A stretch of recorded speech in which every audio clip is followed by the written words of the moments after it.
தற்போதைய அண்மை செய்தியை பார்த்துக் கொண்டிருக்கிறோம். படத்தில் நடிக்க இருப்பதால் ஜாமீன் வேண்டும் என டிடிஎஃப் வாசன் தரப்பில் தெரிவிக்கப்பட்டிருக்கிறது.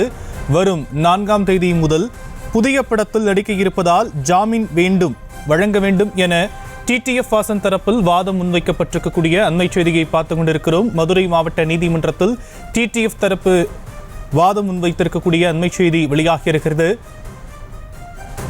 வரும் 4ஆம் தேதி முதல் புதிய படத்தில் நடிக்க இருப்பதால் ஜாமீன் வழங்க வேண்டும் எனவும் மதுரை மாவட்ட நீதிமன்றத்தில் டிடிஎஃப் வாசன் தரப்பு வழக்கறிஞர் வாதத்தை முன்வைத்திருக்கிறார்.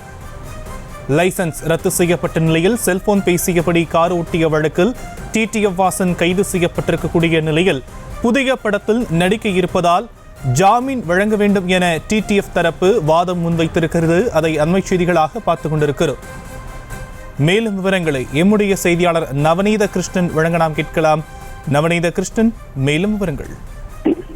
நிச்சயமாக சாம், காரை அதிவேகமாக ஓட்டாமல், அதாவது அஜாக்கிரதையாக ஓட்டியதாக கூறி கடந்த 28ஆம் தேதி சென்னையில் கைது செய்யப்பட்டு மதுரை அண்ணாநகர் காவல் நிலையத்தில் விசாரணைக்கு பிறகு மதுரை மாவட்ட நீதிமன்றத்தில் இருக்கக்கூடிய JM6 பிரபல யூடியூபர் டிடிவி வாசன் ஆஜர்படுத்தப்பட்ட நிலையிலே அவருக்கு ஜாமீன் கோரி அவருடைய தரப்பு வழக்கறிஞர் வாதம் செய்த நிலையில் வரும் 4ஆம் தேதி அவர் புதிய ஒரு திரைப்படத்தில் நடிக்க உள்ளதாகவும் கடந்த 15ஆம் தேதி முதல் தற்போது வரை அவர் வாகனத்தை இயக்க நிலையிலே எந்த ஒரு விபத்தும் ஏற்படவில்லை என்றும், அதே போன்று அவர் இந்த 15ஆம் தேதியிலிருந்து தற்போது வரை இயக்கி எந்த பகுதியில் இவர் அதிவேகமாக சென்றதற்கான கண்காணிப்பு கேமராக்கள் எதுவும் பதிவாகவில்லையா, இல்லை காவல்துறையில் சரியான ரோந்து பணியில் ஈடுபடவில்லையா என அவர் வழக்கறிஞர் தரப்பில் வாதம் செய்யப்பட்டது. அதே போன்று இவர் டிடிஎஃப் வாசனால் எந்த ஒரு தனி மனிதனுக்கும் பாதிப்பு அடையவில்லை என்றும், சென்னையிலிருந்து சென்ற போது எந்த காவலரும் விதிமீறி குறித்து இவரிடம் விசாரிக்கவில்லை என்றும், 15ஆம் தேதி நடைபெற்ற சம்பவம் அவர் தன்னுடைய யூடியூபில் பதிவேற்றம் செய்ததை கொண்டு அவருடைய அந்த யூடியூபில் வரக்கூடிய காட்சிகளின் அடிப்படையிலே தற்போது வழக்குகள் பதிவு செய்யப்பட்டிருக்கின்றது என்று டிடிஎஃப் வாசன் தரப்பில் வாதம் செய்யப்பட்டது.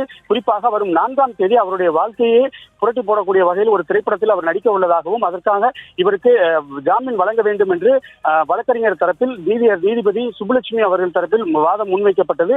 தொடர்ந்து தற்போது 2:40 இந்த வழக்கை அவர்கள் ஒத்திவைத்திருக்கக்கூடிய நிலையிலே டிடிவி வாசனை பலத்த போலீஸ் பாதுகாப்போடு காவலர்கள் மதிய உணவு அருந்துவதற்காக அழைத்து செல்லக்கூடிய ஒரு நிலை இருந்து வருகிறது. ஷாம், விரிவான விவரங்களுக்கு நன்றி நவநீத கிருஷ்ணன். செய்திகளை உடனுக்குடனும் துல்லியமாகவும் தெரிந்து கொள்ள சப்ஸ்கிரைப் பண்ணுங்க.